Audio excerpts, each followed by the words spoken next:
Da Nang domine depuis 10 ans le Vietnam ICT Index, le classement sur l'état de préparation au développement et l'application des technologies de l'information et de la communication.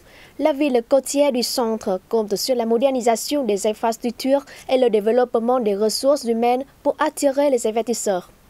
Unitech, une entreprise d'externalisation de logiciels du Vietnam, a choisi de s'implanter à Da Nang, une décision justifiée par les atouts de la plus grande ville du centre, les infrastructures de télécommunications développées, une main-d'œuvre qualifiée et un bon environnement des affaires. Comme notre compagnie travaille régulièrement avec des partenaires étrangers, nous avons un très grand besoin d'une connexion Internet suffisamment puissante pour pouvoir effectuer des échanges en direct et des tests de logiciels. Les infrastructures de Da Nang ont parfaitement satisfait à cette exigence.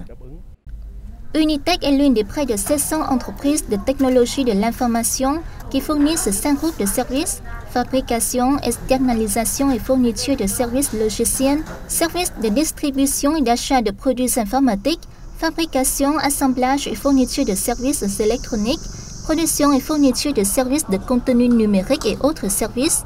Le secteur des technologies de l'information contribue à hauteur de 5,4% du produit intérieur brut de la ville.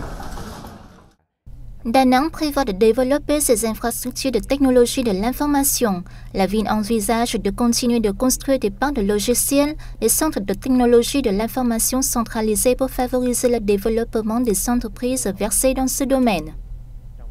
En 2017, le parc des logiciels de Da Nang a atteint 100% de taux d'occupation, avec 75 entreprises nationales et étrangères en activité, représentant un investissement total de plus de 77 millions de dollars et ayant créé 2400 emplois.